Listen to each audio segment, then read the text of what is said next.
Hey, what's up, guys? Welcome. Today we're going to be making a energy effect using Blender 3.1. So it's going to look something like this.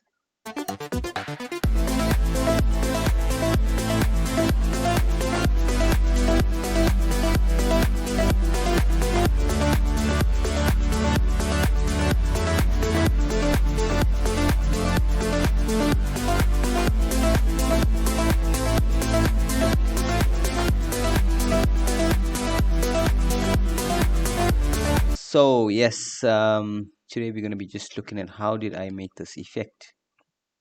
It's kind of simple. It's not that difficult. Uh, so let's get into it. First, you're going to take your, obviously, you're going to delete everything by pressing A. Oh, let me put my screencast keys on. Okay. So yeah, so I pressed A and I pressed delete all. So then we're going to go to selecting the mesh. We're going to get a sphere, right? Then we're going to take the sphere. We're going to right click it. We're going to make it shade smooth. Then we're going to tap into edit mode, right? We're going to look at this small dot here on the top, and we're going to use some proportional editing, right? So we're going to, in edit mode, click the proportional editing function, and we're going to, obviously with that dot clicked, we're going to press G, and okay, let me just put it this way. We're going to press G and Z and just lift it up a bit, make it look like a pear. Click, left click that.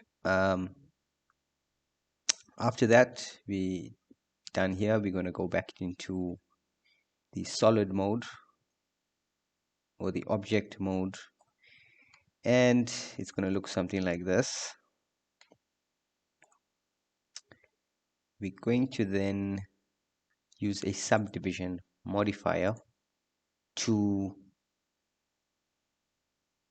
give it some geometry.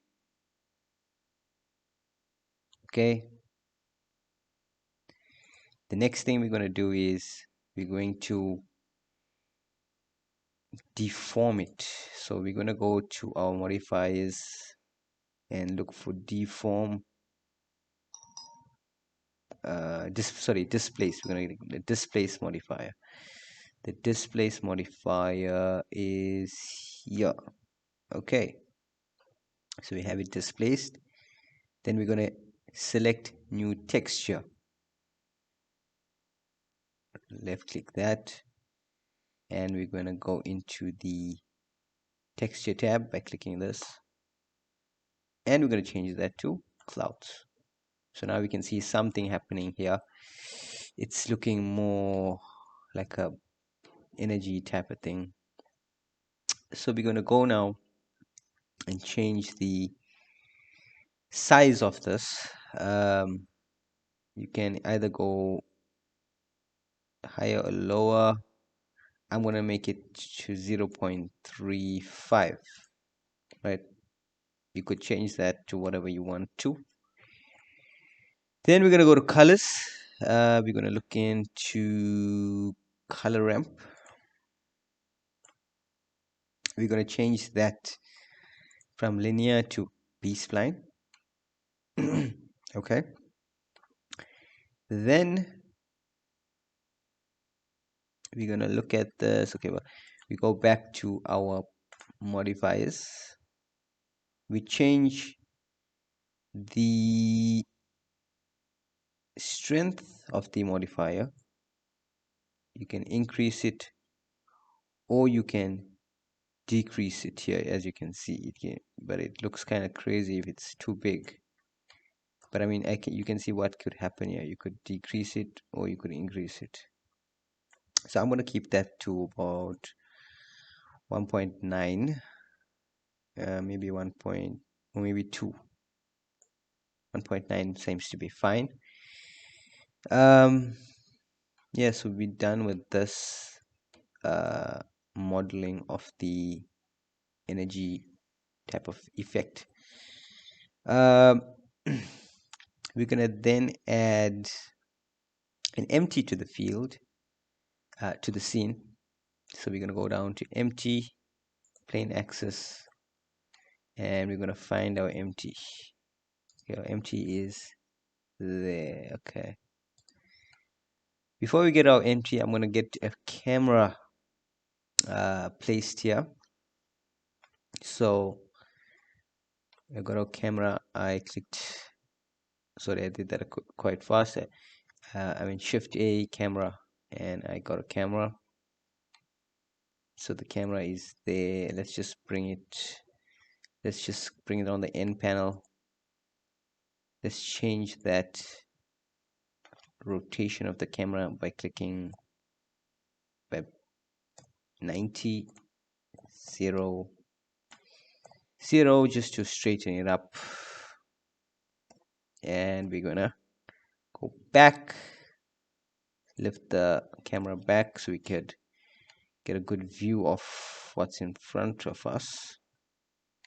Okay, so we're gonna press 0 on the keyboard. Oh, and we got a good view of it.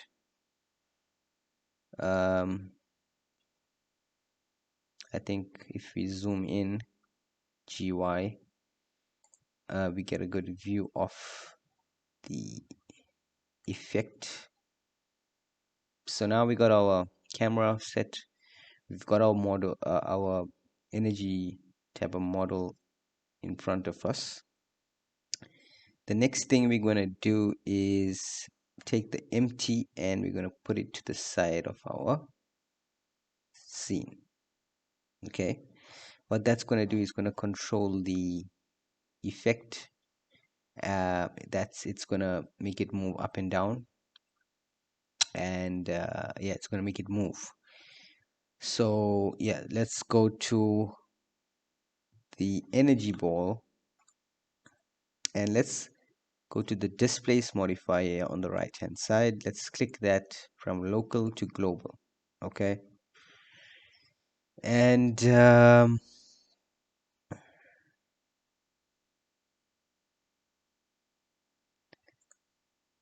yeah, sorry. So what we're going to do now is we're going to take the empty that we have, which is on the left, and we have our energy effect model in front of us. We're going to click the energy, left click the energy thingy, and we're going to change it from uh, to object because we want the empty to affect this object. So we click the model and we take the object that we want to it to affect. So obviously our empty is what we want, the texture that we have to be affected by. So we click empty, and now we can see that the empty, if it moves, if you press Z and you move it up and down, you're getting some sort of movement here, right? And it's really like simple. There's no lagging. It's just moving pretty cool on that. So that's how we get it to move. So once we have it to move, the next thing we're going to do is we're going to want to uh, want that the thing to move in our scene, so it can have that energy effect. So what we're going to do is we're going to keyframe it. So we're going to click location, right? So we got the location, and we're going to press GZ again, and we're going to just move our thing up, and oh, sorry, I forgot to say, first you're gonna move it to whatever you want it to go to. So I wanted to go to maybe 100.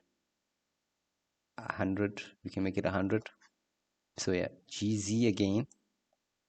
Let's lift it a bit up so we get some movement. I on the keyboard, then click location. So now we can see that it's moving and we're getting some effect on it.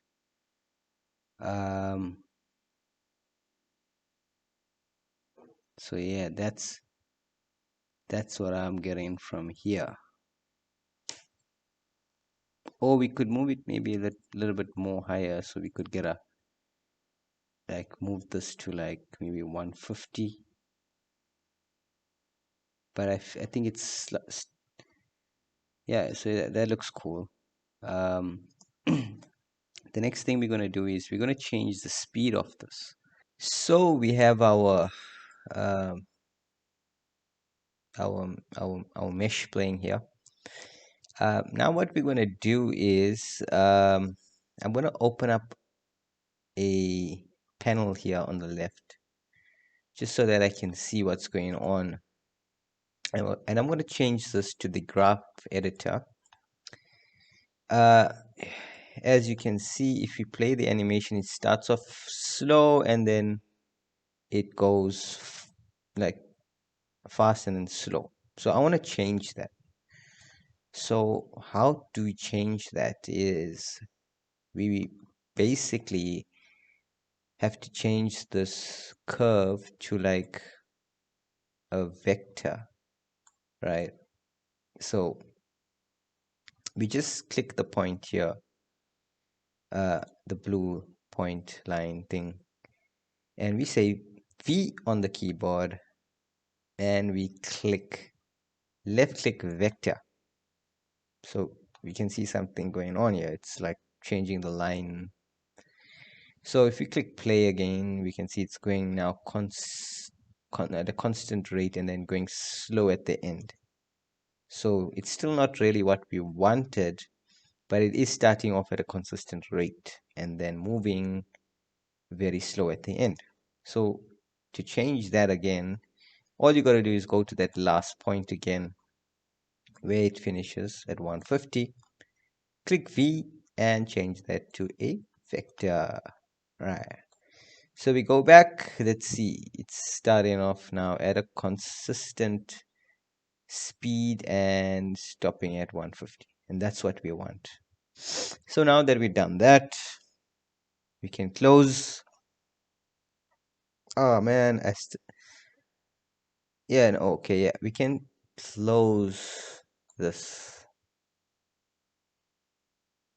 Okay, now what we can do is close this. And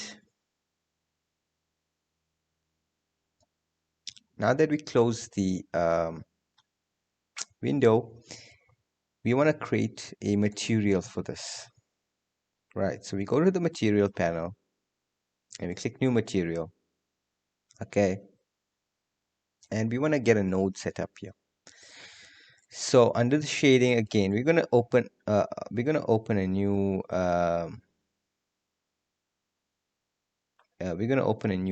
like window here, and we're gonna make it a shading tab, a shader editor. Right, shader editor, and we're gonna close this panel and just lower this so we get organized. We're gonna delete this BSDF, this principal I always get this wrong, BSDF. Okay, we're gonna delete this thing. So we're gonna X on our keyboard and we're gonna delete that. And we're gonna add something like maybe we're gonna get a mix shader. Okay, we're gonna connect that mix shader to our surface. We get an emission. Okay, so we're gonna connect the emission to the first shader there, and we're gonna get a transparent BSDF as well. Shift A, transparent BSDF. Okay, I got it right. And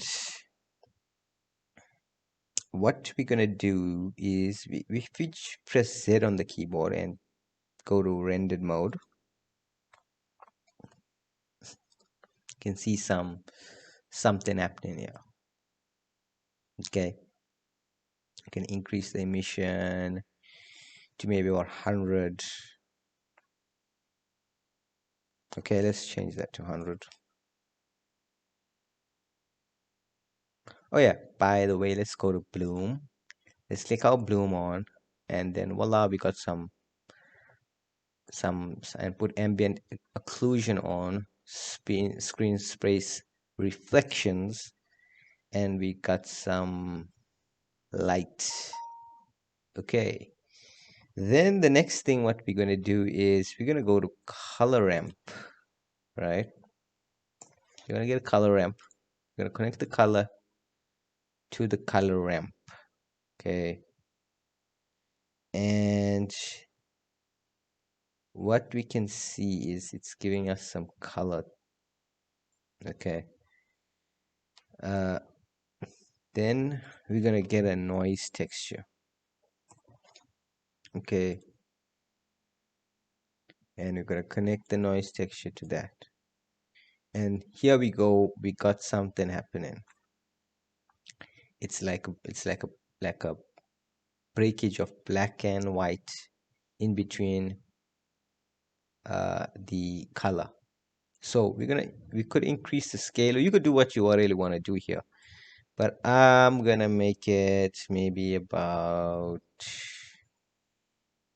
13.6.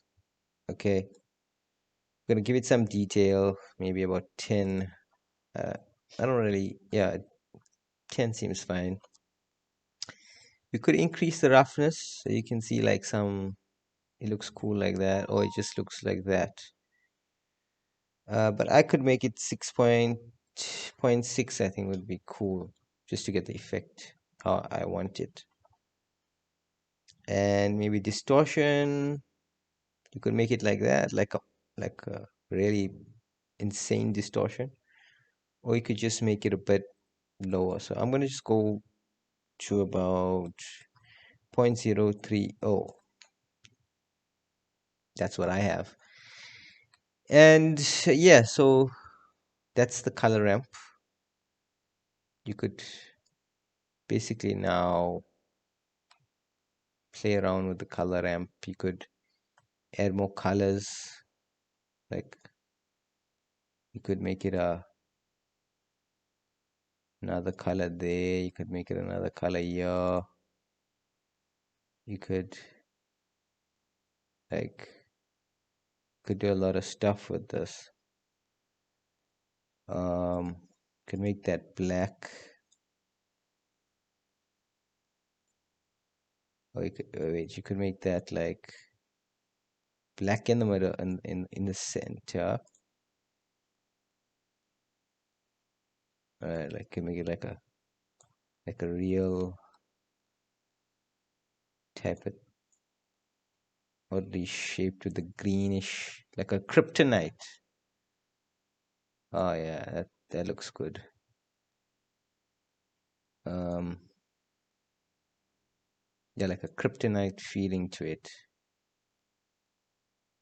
Uh, that looks cool. So you could make it higher or lower depending on how you want it.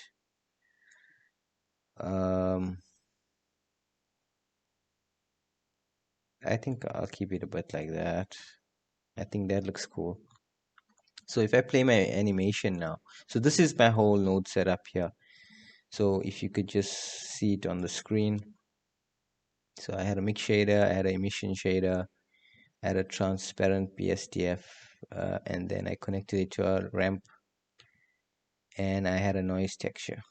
So that's about it for the uh, materials.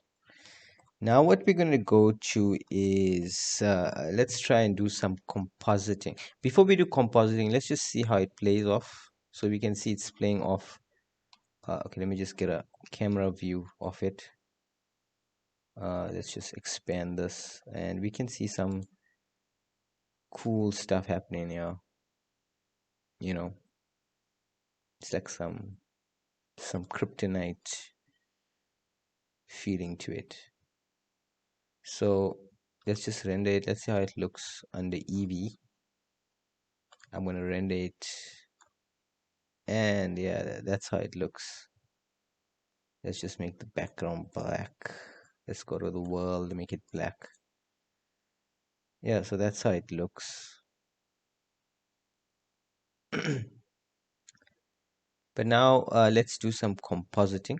So we can close this window and we go to the compositing, right? And we're gonna click use nodes, okay?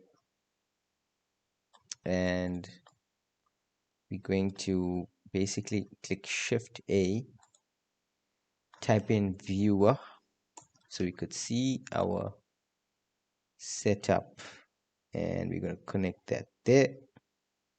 Okay, let's just connect it there.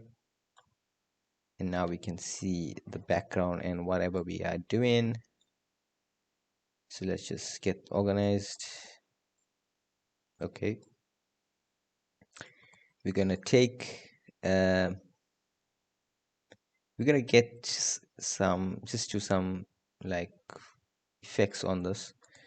So we're gonna get a blur node, right? And we're gonna get two blur nodes. So we're gonna take this, we're gonna click Shift D again to get another one of this. Okay. Okay, where's my... Yeah, we're gonna get Shift D to duplicate that blur node and get two blur nodes. We're gonna connect this one to the image as well. And what we're gonna do is we're gonna like change it to fast Gaussian, whatever that is meaning, and we're gonna change this to 0.020.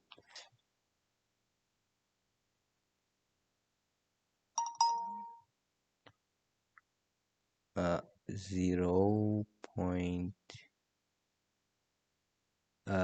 Okay, how do we get a per...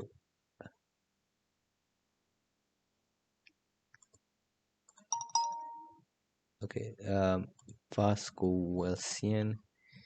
We're gonna change it to like maybe 2, and we're gonna go to the second one and we're gonna change it to 2. So we have 2, and we're gonna change that to relative. Okay, let's just make it 20%. Right, so I basically clicked relative, and then I made it into a percentage. So I clicked relative on the other one as well, and I made it 20%. So I think I'm gonna go with 20%, 0.020 or 0.020. Okay, and 0.005, 0.005. Okay,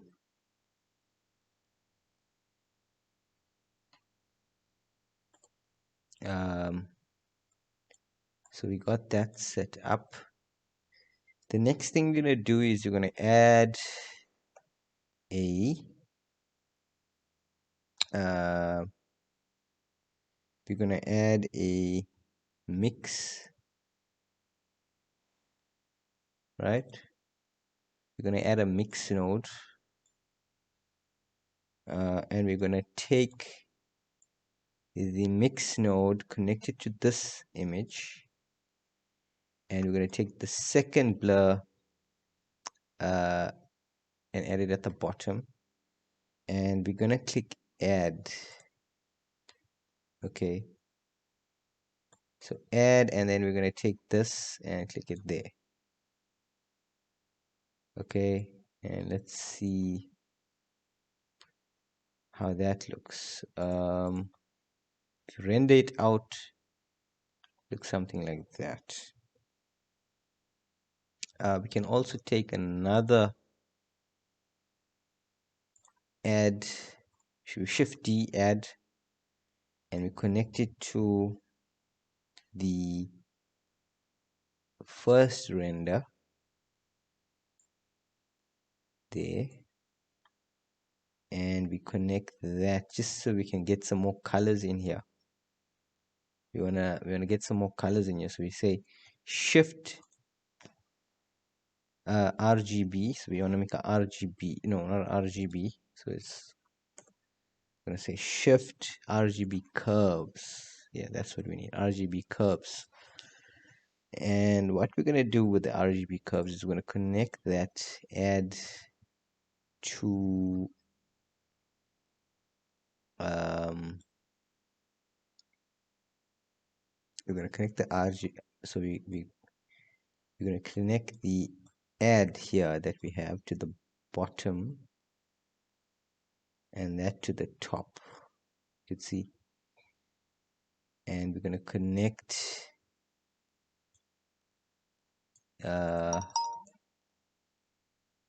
we're gonna connect the RGB curves to the add here at the image. Okay, and this image is, we're going to disconnect that one, and now we are going to connect the RGB curves to the viewer node so we could see something. Yeah, now we have it set up. Now what we could do is we could play around with this RGB curves in the compositor to change the colors. So if we lower this, you can see we're getting some like some darker or intense colors in the background. If we go to R, we can lift it up. You can see we're getting some yellow or some even darker colors, like a bluish. So it really depends on what you're going for. And then we got a like G is green, so that's a more intense, like a more intense green. So you can see you could change, you could play around with the colors, and then you could go into the material tab and then change those colors to what you want there. Like for example, if we open the tab here, so you can see it's already intense colors on the compositor. So we change that to shader, and you can see here we got our color ramp in our shader editor. And what we could do is we could change this color to like whatever color we wanted.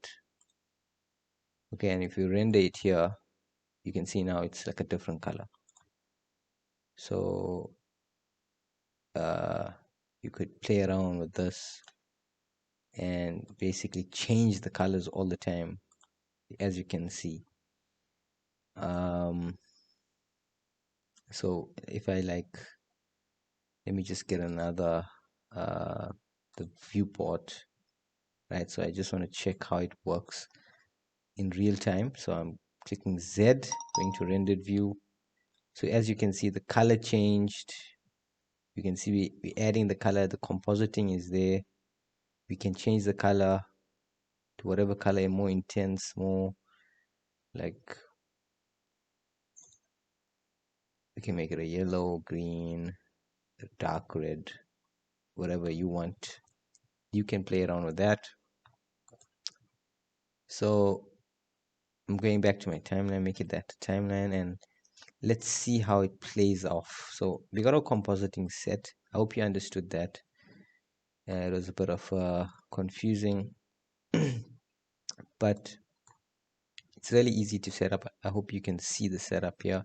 So I'm just going to go over it again. So I basically took the render. I had two blur nodes, fast Gaussian. I had these two. I connected it to the mix, which I then added the two blurs to the image, and then I had another add mix, and I clicked add, and I connected that to the image, which I then connected this add to that bottom part here, which then I connected to the RGB curves image, which then connected to the viewer so I could view it. And don't forget to always connect this to the composite so that you could see a composite. So if I click render, it's going to now come back to this whatever I like, whatever emission, and you can remember you can change the colors here, so it's not static at one color. So that's about it. This last step, what you got to do is you got to render your scene. As you can see, it's playing. If you go into camera view and we click, it's playing as we would like. And let's just get the timeline. Why isn't it playing? Let's go to the 3D viewport. We can see it's playing, so it's working perfectly. The next step is to just render it out. If you're using Eevee, which we are doing for this tutorial, you want to click bloom, you want to click ambient occlusion, you want to click screen space reflections, you want to click simplify to probably like make the render faster. You want to click it in which folder you want it in here. You want to change this to MPEG video. If you encoding it as MPEG video, you want to change this to MPEG 4. Leave it on medium quality, and the next thing is you just gotta click render. And if you click render animation, you're gonna have your render, and it's totally fast if you're using Eevee, so it's not going to take that much of time. So I hope you enjoyed my tutorial. Please like, comment, and subscribe if you enjoyed it. Yeah, and I hope to make more videos, so that I can show you guys some cool tips and tricks. And yeah, so thanks for watching, and I'll see you in the next tutorial.